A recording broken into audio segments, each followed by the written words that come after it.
하나님께서 우리에게 주시는 오늘의 말씀은 고린도전서 4장 14절부터 16절입니다. 내가 너희를 부끄럽게 하려고 이것을 쓰는 것이 아니라 오직 너희를 내 사랑하는 자녀같이 권하려 하는 것이라. 그리스도 안에서 1만 스승이 있으되 아버지는 많지 아니하니 그리스도 예수 안에서 내가 복음으로써 너희를 낳았음이라. 그러므로 내가 너희에게 권하노니 너희는 나를 본받는 자가 되라. 아멘. 모두 자리에 앉아주세요. 주의 날은 구별된 날입니다. 또한 복된 날입니다. 우리 5분 이상씩 주일에 축복을 해주시기 바랍니다. 하늘 복 받으세요. 예, 하늘 복 받으시기 바랍니다. 하늘 복 받으시기 바랍니다. 하늘 축복이 있기를 소원합니다. 오늘은 온천교회 2024년 태신자 작정 주간입니다. 기도하시고 오늘 설교 후에 우리 태신자를 좀 작정하는 시간들을 가지도록 하겠습니다. 우리 온천교회가 어느 날 갑자기 한국교회 주목을 받는 교회가 되었습니다. 우리가 대형교회도 아니고 목회자가 아주 뛰어난 사람도 아니고 그냥 부산 온천장에 있는 그런 좀 평범한 교회인데 하나님께서는 주목받는 교회로 만들어 주셨습니다. 우리가 원했던 것도 아니고 그렇게 되려고 했던 교회도 아닙니다. 왜 이렇게 하실까? 저는 딱 한 가지가 있다고 생각합니다.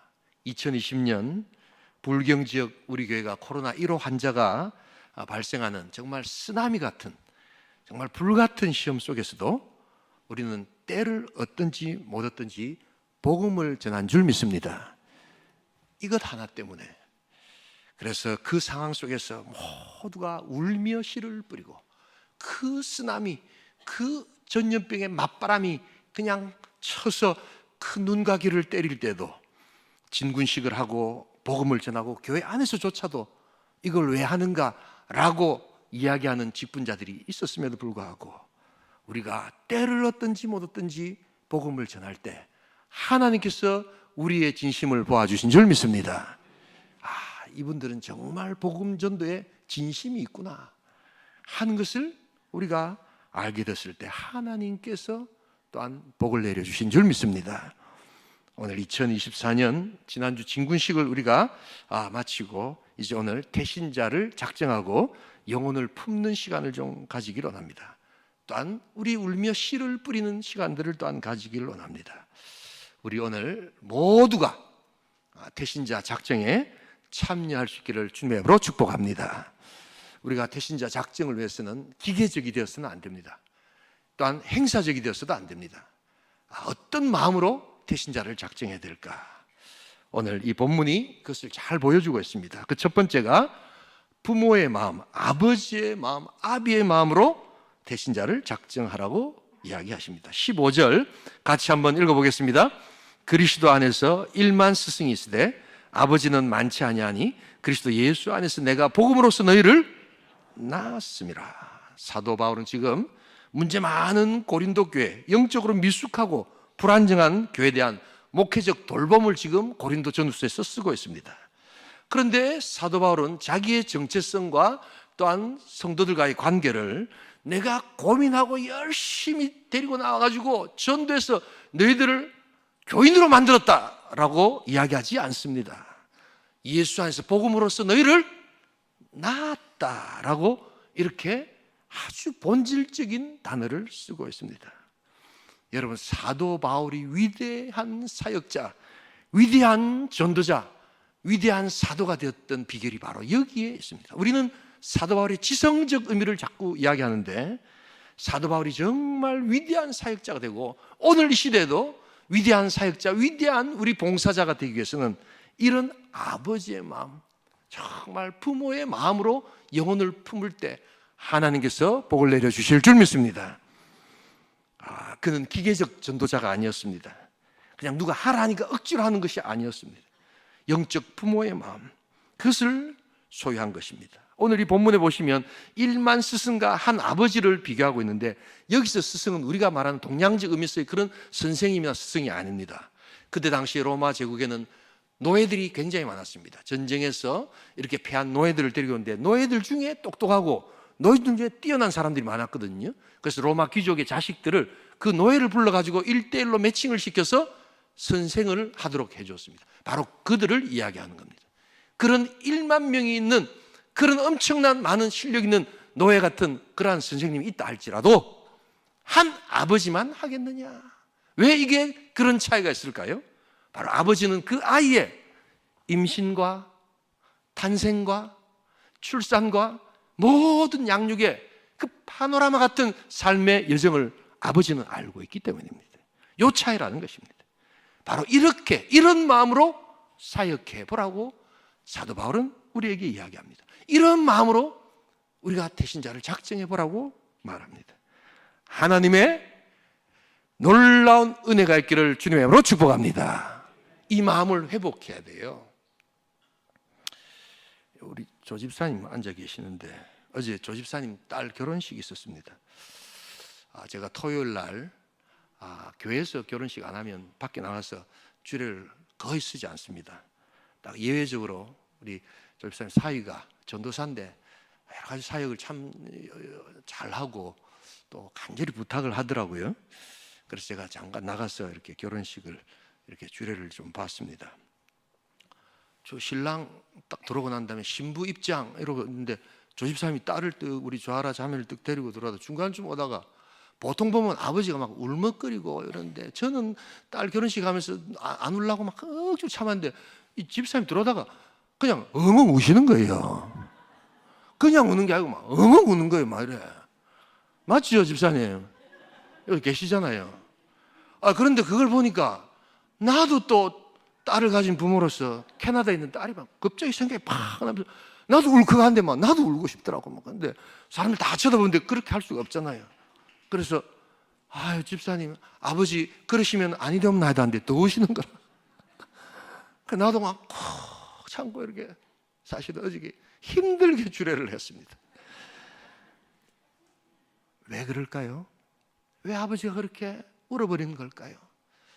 그 아이의 임신, 출산, 양육, 또 우리가 모르는 그 딸을 향한 그 가정의 여러 가지 어려움들 가운데서도 이렇게 장성해서 이 아이를 이제 결혼식장에서 한 가정을 이루도록 하는 그 아버지의 마음, 여러분 그걸 어떻게 우리가 필설로 다 이야기를 할 수 있겠어요? 파노라마처럼 지나가는 그 시간의 직관성이 그냥 우리를 울컥하게 만들고 아버지를 눈물 짓게 만드는 거 아닙니까?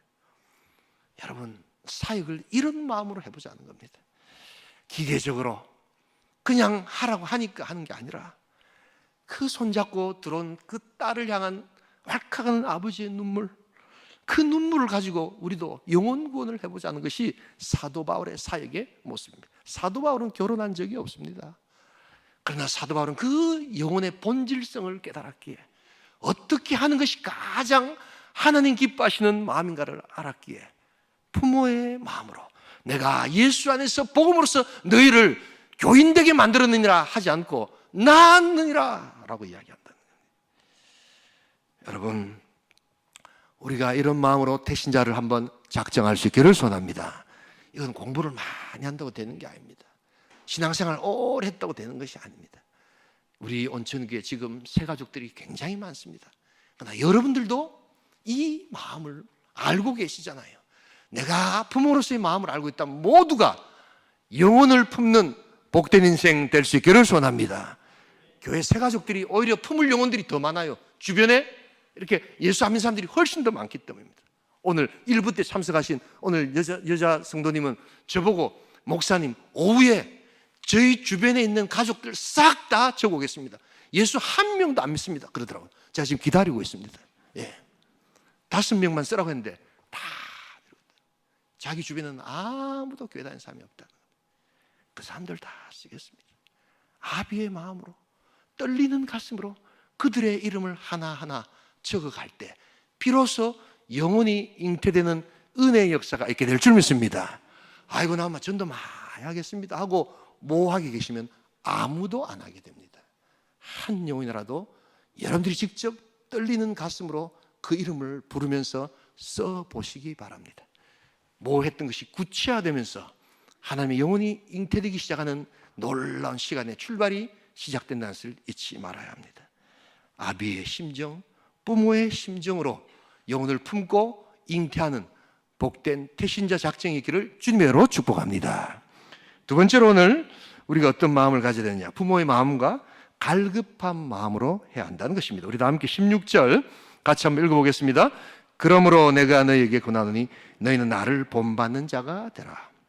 이 고린도전서를 읽어가다 보면 이런 부분에서 딱 이렇게 걸리는 부분이 있습니다. 마음이 탁 다치면서 야, 이 사도 바울이 좀 교만하다. 어떻게 자기를 확 닮으라고 하는가? 아이, 예수님을 닮을 수 이래야지 왜 나를 닮으라고 하는가? 여러분, 그건 오해입니다. 왜냐하면 사도 바울에게 있어서 핵심의 복음은 예수님이었습니다. 그의 안에 있는 모든 것이 그리스도만이 존귀케 되고 그리스도만이 영광을 거두게 되고 그 그리스도를 전하고자 하는 그 열정과 그리스도를 높이고자 하는 그 열심을 사도 바울에게 또한 주셨고 그것을 고린도 교인들이 좀 본받으라는 겁니다. 정말 본질을 향해서 갈급함은 없고 고린도 교회가 얼마나 헛된 것에 지금 분열하고 갈등하고 있습니까? 고린도 교회가 그런 교회거든요. 그런 교회를 향해서 너희는 내가 온전히 예수만을 전하고 예수를 높이는 이 열정과 관심과 또한 갈급함을 본받는 자가 돼서 이렇게 하라라고 지금 이야기하고 있는 것입니다. 그분이 강조하는 것은 그리스도였습니다. 그분이 높이고자 하는 것은 예수님이었습니다. 우리가 진정 높이고자 하는 것은 태신자를 작정해서 우리 숫자를 늘려가는 것이 아니라 그들이 예수를 믿고 아름답고 행복한 하나님의 예배자가 되어야 될 줄 믿습니다. 하나님의 영광을 선포하고 예배자를 써나가는 행복한 온천교회, 바로 그것을 위해서 너희는 나를 본받는 자가 되라고 이야기하고 하나님께서 온천교회를 주목하는 교회로 세우고 계신다는 것을 잊지 말아야 합니다. 이런 간절함이 있어야 됩니다. 사도 바울은 어디를 가든지 이런 간절한 마음으로 복음을 전했고 그러한 사람을 찾았고 하나님께서 그 복음을 전하는 그때 역사하셔서 하나님은 일하셨다는 것을 보여주고 있습니다. 우리 사도행전 16장 13절로 14절을 같이 읽겠습니다. 안식일에 우리가 기도할 곳이 있을까 하여 문 밖 강가에 나아가 거기 앉아서 모인 여자들에게 말하는데 두아디라시에 있는 자색 옷감 장사로서 하나님을 섬기는 루디아라 하는 한 여자가 말을 듣고 있을 때 주께서 그 마음을 열어 바울의 말을 따르게 하신지라. 여러분, 저거 한번 가만히 보세요. 그냥 루디아가 가만히 앉아 있는데 사도 바울도 안 오는데 그냥 마음에 쑥 들어서 나 예수 믿고 싶다, 하나님 믿고 싶다, 이러면 안 됩니까? 근데 그렇게 하지 않습니다. 하나님은 사도 바울을 통해서 나가서 복음을 전하게 하고 그 간절한 심정으로 예수를 전하는데 그 루디아가 그 말을 딱 듣고 많은 분들 중에 다 반응한 게 아닙니다. 루디아 혼자 딱 반응을 하면서 그때 하나님께서 그것에 역사하셔서 일하셨습니다.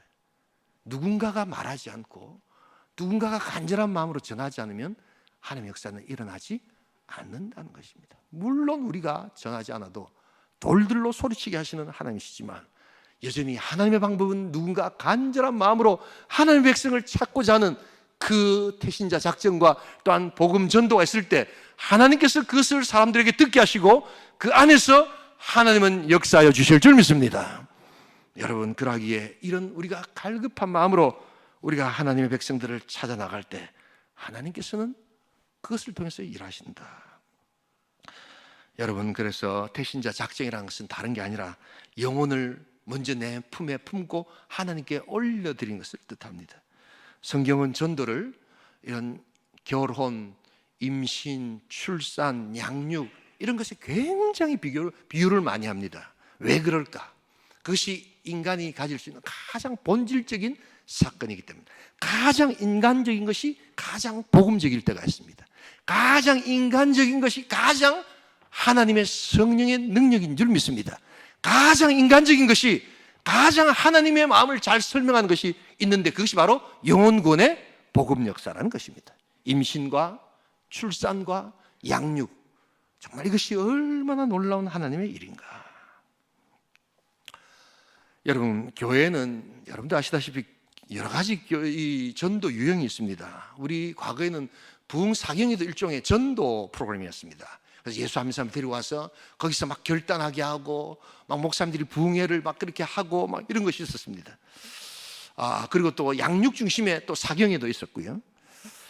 또 대형 집회가 있습니다. 총동원 전도 주일이 있었습니다. 길거리 전도도 우리가 합니다. 이런 여러 가지 것들이 다 지금도 필요합니다만, 이런 것들을 하면 교회 안에서 꼭 비판하는 사람들이 있습니다. 왜냐하면 일회성 행사로 끝난다는 것입니다. 그런 측면이 없지 않지요. 그래서 여전히 하나님께서 우리에게 전도하라고 이야기할 때 어떻게 해야 되는가 해서 성경을 더욱더 연구했을 때 나오는 것이 관계 전도였습니다. 가장 인격적이고 가장 하나님의 일하심을 함께 볼 수 있는 어드밴스드 된 전도 방법, 바로 그것이 또한 관계 전도였다는 것입니다. 그래서 태신자를 작정하고 그 사람을 향하여 10주간 우리가 할 수 있는 관계를 최대한 맺어서 그들로 기도하게 하고 그들로 하여금 또한 교회 나와서 복음에 또한 반응할 수 있도록 하는 이러한 것을 우리들이 하고 있는 겁니다. 결국 나중에 보니까, 이 통계를 내보니까 사람들을 교회로 이끄는 가장 중요한 사람은 결국 자주 만나는 친구, 잘 알고 있는 지인, 또한 이웃 사람들이 결국에는 다 전도되어서 관계로 통해서 오더라는 것입니다.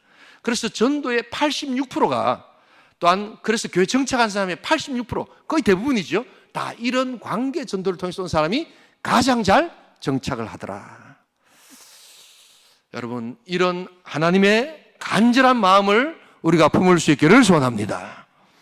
그래서 우리 온천교회 새로 오신 분들도 많이 계시는데요, 여러분, 새로 오신 분들이 더 열심히 작정을 좀 해주셔야 됩니다. 그래서 주변에 예수 안 믿는 사람들이 훨씬 더 여러분들이 많잖아요, 보면요. 그래서 그분들의 이름을 같이 적어주시면 우리 장로님, 권사님들, 집사님들이 함께 이제 기도하면서 그렇게 우리 또한 사역을 하는 것이 10주간의 프로그램이다. 애매모호하게 하시면 모든 것이 애매모호해집니다. 제가 많은 사람을 전도하겠습니다 하시면 한 사람도 전도가 안 됩니다. 그러나 떨리는 내 손길로 내가 직접 펜을 써가면서 그분의 이름을 한번 적어볼 때 우리 하나님께서 그 사람이 내 마음속에 들어와서 이제 기도가 시작된다는 것을 잊지 말아야 합니다. 작년에 했는데 안 됐는데요, 예, 그럴 수 있습니다. 우리 또한 생명 인태도 이렇게 유산이라는 게 있지 않습니까? 그런 거 모르십니까, 여러분? 열심히 했는데 안 될 수도 있습니다. 그러나 또 하고 또 하고, 그때 그들의 마음은 다쳤었는데 한 2, 3년 동안 그 집에 극심한 어려움이나 여러 가지 또한 필요가 생길 때 이번에는 찾아올 수 있습니다. 그래서 여러분, 어떤 분들은 작년에 왔던 사람은 재탕, 삼탕 하면서 그거 그렇게 할 필요 있습니까? 막 목청을 높이시는 분이 있습니다. 오랫동안 전도해보지 않았기 때문입니다. 그 영혼들조차도 반드시 예수를 믿어야 될 줄 믿습니다. 그러기에 여러분, 작년에 또한 기도했는데 안 오신 분들 또 적어도 좋습니다. 그래서 내가 믿는 예수, 그들도 믿기를 원하는 그 마음만 있다면 우리는 갈급한 심령으로 택신자를 품을 수 있다는 것을 잊지 말아야 합니다.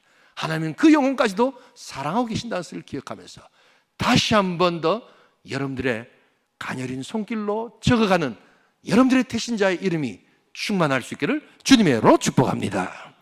마지막 한 가지, 우리가 이 작정을 하기 위해서는 어떤 마음을 가져야 되는가?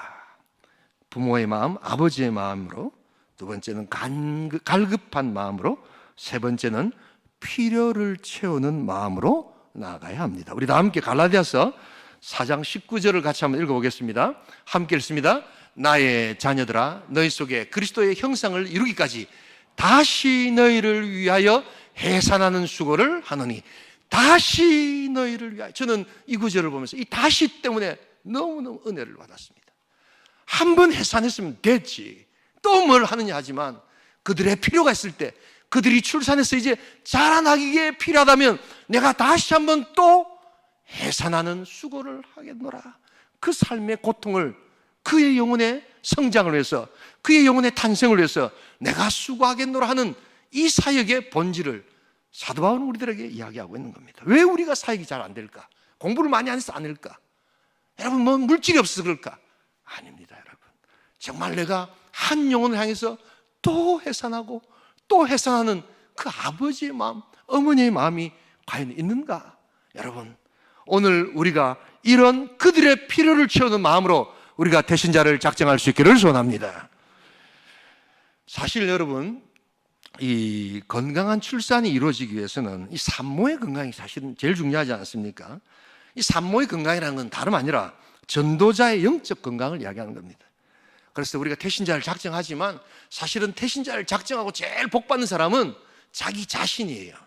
왜냐하니까 이제 이 태신자와 연결이 되어서 그들에게 탯줄을 통해서 영양이 공급돼야 되는데 이 과정에 문제가 생기면 그 사람이 이 아이가 문제가 생기는 거 아닙니까?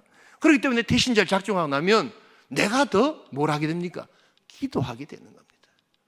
내가 그 사람 찾아갈 때 또 말이라도 좀 더 조심하고 내가 또 신경을 쓰게 됩니다. 옛날엔 말 함부로 하고 막 이랬는데 태신자를 작정하고 주님께로 이렇게 데리고 오보려 하니까 내가 더 조심스럽게, 내가 더 친절하게, 내가 더 섬기면서 내가 바뀌기 시작하는 겁니다, 여러분. 무엇보다도 우리가 작정을 하고 나면 제일 복받는 사람이 나 자신이라는 것을 여러분 잊지 말아야 합니다. 그래서 태신자 운동을 하고 이렇게 전도하는 교회들이 의외로 굉장히 성숙한 이유가 성경만 잔뜩 하고 훈련 안 받는 이런 것이 아니라 오히려 복음 전하면서 관계를 맺어가면서 여러분 그들이 바뀌기 시작한다는 것을 여러분 잊지 말아야 합니다. 전도자 빌리 그레함은 이런 이야기를 합니다. 내가 항상 하나님의 살아계심을 자신 있게 전할 수 있었던 이유는 매일 아침마다 내가 하나님과 항상 이야기하기 때문이다. 위대한 사역자의 뒷모습 가운데는, 위대한 전도자의 뒷모습 가운데는 작정을 하고 태신자를 품고 먼저 하나님 앞에 나아가서 하나님께서 나를 품어주시옵소서, 하나님께서 나에게 말씀하여 주시옵소서 라고 하는 눈물의 관계가 있었다는 것을 잊지 말아야 합니다. 그래서 딱 작정을 하면 이제 태신자 애경사에도 참석합니다.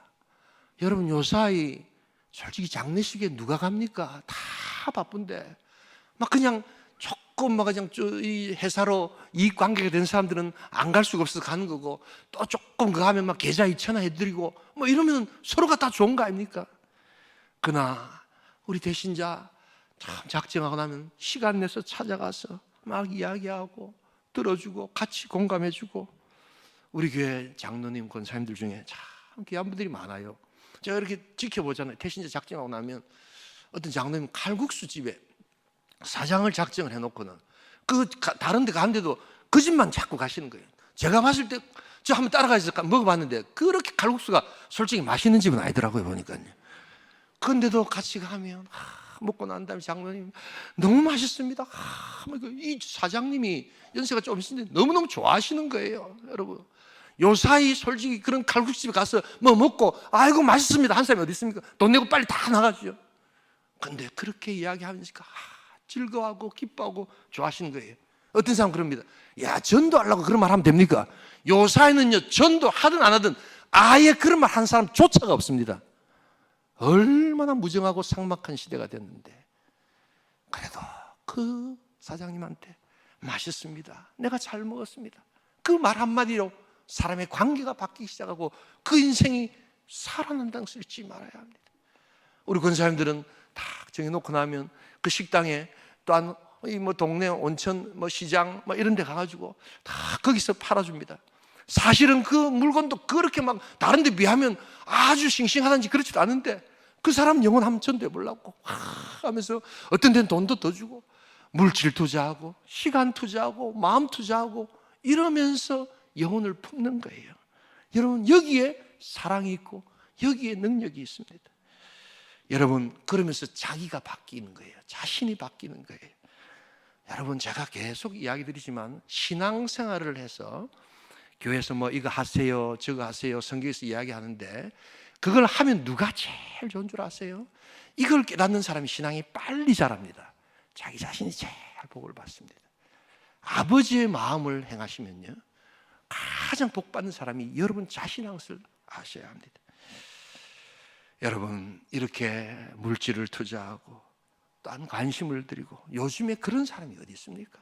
다 자기도 바쁘고 관심도 안 쏟으려고 하는 그때 하나님께서 자신에게 주시는 그 사람들의 필요를 채우려고 하는 그 마음이 있을 때 놀랍게도 하나님께서 나를 변화시켜 주실 줄 믿습니다. 그래서 계속해서 관계를 맺다가 계속 관계만 맺으시면 안 되고요. 이제 출산할 쯤 돼서 판단을 하셔서 모시고 오셔야 됩니다. 그날이 5월 19일입니다, 여러분. 그러면 영적인 의사인 제가 복음을 그들에게 들려드리도록 하겠습니다. 그래서 복음에 관심을 또한 표출할 수 있도록, 복음에 반응할 수 있도록 5월 19일 날 우리가 행복 축제를 하는 겁니다. 어떤 분들은 그래 이야기합니다. 목사님, 내가 봤을 때 10주 가지고 안 되는데 5월 19일 가지고 안 되는데 난 다음에 데리고 올랍니다. 그러실 필요 없습니다. 제왕절기도 있습니다, 여러분. 그래서 딱 데리고 오라 할 때 데리고 오시면 됩니다. 그 사이에 열심히 관계를 맺으셔서 우리가 복음을 전하고, 안 되면 또 할 수 없는 거죠. 그러나 하나님께서 하시는 역사가 있다. 그래서 우리가 이러한 것들을 통해서 우리가 하나님의 사역들을 감당할 때 하나님께서 우리에게 은혜를 주실 줄 믿습니다. 다시 너희를 위하여 해산의 수고를 감당하노라. 저는 사도 바울이 이 다시라는 말씀을 묵상하면서 얼마나 은혜를 받았는지 모릅니다. 나 많이 했다 아이가, 나 뭐 그 정도면 됐지 라고 하십니까? 그런데 사도 바울은 아버지의 마음, 그 영을 향한 아버지의 손을 깨달았기에 내가 다시 너희를 위하여 해산의 수고를 감당하노라. 그게 고린도 교회가 아니라 갈라디아 교회에 했다는 사실을 잊지 말아야 합니다. 오늘 우리 온천교회가 다시 해산의 수고를 감당하는 복된 교회 될 수 있기를 주님의 이름으로 축복합니다. 그들의 필요를 채워주고 그들의 영혼과 함께 있고 우리가 하나님의 사역을 감당할 때 하나님께서 너무나도 평범하고 그냥 한 온천장에서 우리끼리 신앙생활 잘하고 있는 교회를 하나님의 교회, 관심의 대상으로 세우시는 하늘의 역사가 있습니다. 우리가 뭐 관심 받고 싶어요 해본 적 한 번도 없어요. 저는 개인적으로 이런 걸 아주 좋아하지 않습니다. 조용히 그냥 내 하는 일 하다가 천국 가겠다는 게 저의 인생 목표입니다. 그러나 하나님께서는 그 엄혹한 시절에 하나님의 뜻과 소원을 이루려고 하는 온천교회를 하나님께서 세우셔서 하나님의 일꾼으로 만들어 가시는 것을 보면서 우리가 하나님 나라를 위하여 또한 믿지 않는 영혼들을 위하여 다시 해산의 수고를 감당하는 복된 인생 될 수 있기를 소원합니다. 하나님께서 저 여러분들을 사용하여 주실 것입니다. 우리 세상 다른 것에 너무 기쁨을 누리려고 하지 마시고 영적 임신과 영적 출산과 영적 양육의 기쁨을 한번 느껴보십시다. 지금 우리나라는 결혼도 하지 않으려고 하고 출산도 임신도 아이의 울음소리도 들리지 않는 적막강산의 나라가 되고 있습니다. 그때 교회가 해야 합니다. 교회가 영혼구원의 기쁨을 회복하고 출산과 임신과 양육의 기쁨을 회복할 때 하나님께서 이 땅, 이 나라를 변화시켜 주실 줄 믿습니다. 생명의 소중함을 이렇게 우리 주님께서 말씀하신 것을 기억하면서 우리 오늘 놀라운 은혜 시간 내 손에 떨리는 가슴으로 태신자의 이름을 부르고 태신자의 이름을 적고 그들을 위해 기도를 시작하시는 복된 인생, 복된 공동체 될 수 있기를 주님의 이름으로 축복합니다.